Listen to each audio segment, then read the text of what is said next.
दोस्तों, आज जिस रोग के बारे में हम बात करेंगे वो भारत में और पूरे विश्व में बहुत तेजी से फैल रही है।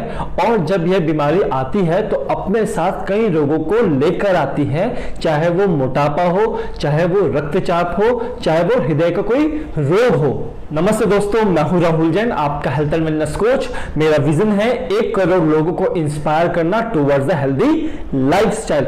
दोस्तों, आज जिस रोग के बारे में हम चर्चा करेंगे वो है डायबिटीज। से भारत में और पूरे विश्व में 40% लोग ग्रसित हैं, चाहे वो डायबिटिक हो, चाहे वो प्री डायबिटिक हो।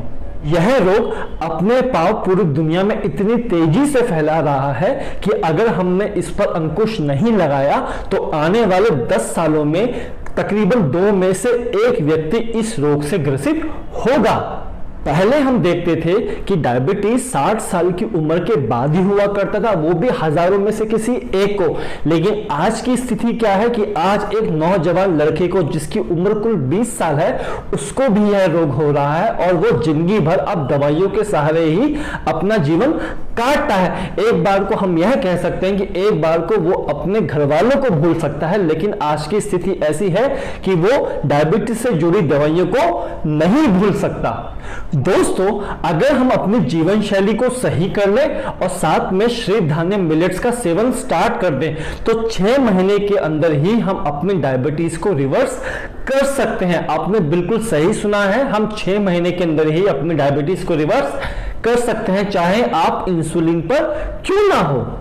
हमारे शरीर में जितने भी सेल होते हैं उनको काम करने के लिए ऊर्जा की आवश्यकता होती है। और वो ऊर्जा हमें कहां से मिलती है? वो ऊर्जा हमें भोजन से मिलती है। जब भी हम कुछ खाते हैं, हमारे शरीर में जो भोजन से प्राप्त कार्बोहाइड्रेट होता है वो टूटकर ग्लूकोज में कन्वर्ट हो जाता है। जब ग्लूकोज हमारी छोटी आंत में पहुंचता है तो खून द्वारा अवशोषित होता है और शरीर के प्रत्येक सेल तक पहुंच जाता है। अब वहां पर होता क्या है, खून में हमारे इंसुलिन हार्मोन्स भी होते हैं जिनका पैनक्रियास ग्लैंड द्वारा सिक्रीशन होता है और वो भी खून के माध्यम से पूरे शरीर में पहुंच जाते हैं। अब क्या होता है कि जब भी हमारा ग्लूकोज सेल तक पहुंच गया, लेकिन वो एंट्री कब करेगा सेल के अंदर? जब उसके पास पर्याप्त मात्रा में हमारा इंसुलिन हार्मोन होगा।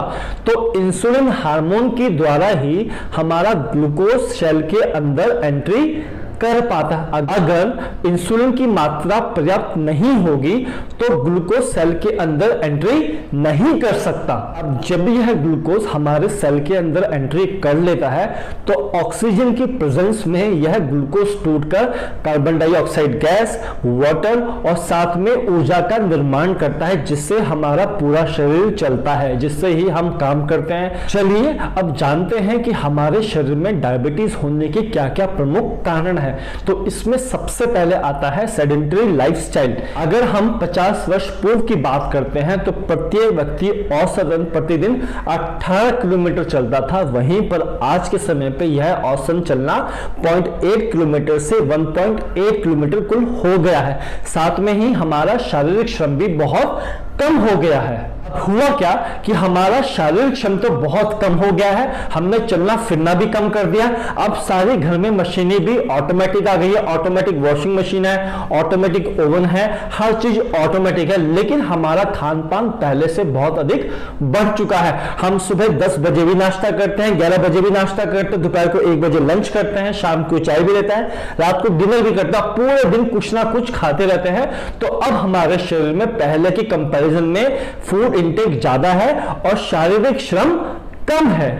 इससे हुआ क्या, हमने सुबह को जो नाश्ता किया था उससे सेल ने जो एनर्जी प्रोड्यूस किया वो तो हमारा यूटिलाइज हुआ ही नहीं, क्योंकि हमने कोई फिजिकल वर्क नहीं किया। और उसके बाद हमने लगातार 1-1, 2-2 घंटे बाद कुछ ना कुछ खाया। अब क्या हुआ कि हमारा सेल उस एनर्जी को कंज्यूम करने में असंभव महसूस करता है, उसके पास वो शक्ति ही नहीं है कि वो उस एनर्जी को लगातार जो शरीर प्रोड्यूस कर रहा है उसको कंज्यूम कर सके।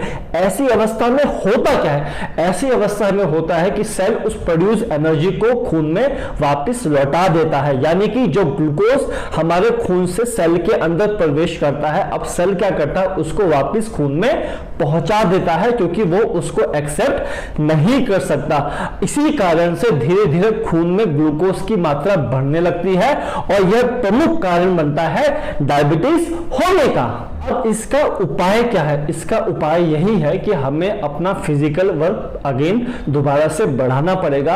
हमें प्रतिदिन कम से कम 1.5 से 2 घंटा वॉक करना जरूरी है। हम चाहे इसको मॉर्निंग में करें और चाहे इसको इवनिंग में करें। अब आप सोचेंगे कि हमें तेज चलना चाहिए कि हल्के चलना चाहिए।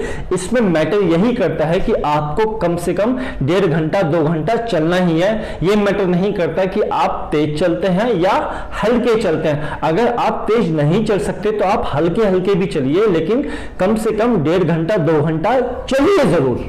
इसके साथ साथ अगर आप हल्के व्यायाम भी करते हैं, योग करते हैं, ध्यान करते हैं, तो यह बहुत ही अधिक लाभ पहुंचाएगा। दोस्तों, आज की इस वीडियो में आपने जाना कि डायबिटीज होता क्यों है और इसका पहला प्रमुख कारण क्या है। अब आगे आने वाली वीडियो में मैं और भी प्रमुख कारण लेके आने वाला हूं और साथ के साथ हम एक तरीके भी जानेंगे कि कैसे हम डायबिटीज को अगले 6 महीनों में रिवर्स कर सकते हैं। तो अगली आने वाली वीडियोस को भी खास तौर से जरूर देखिएगा और इस वीडियो को अधिक से अधिक शेयर कीजिएगा, जिससे हम इस अवेयरनेस को ज्यादा से ज्यादा लोगों के बीच पहुंचा सके। अगर आपको यह वीडियो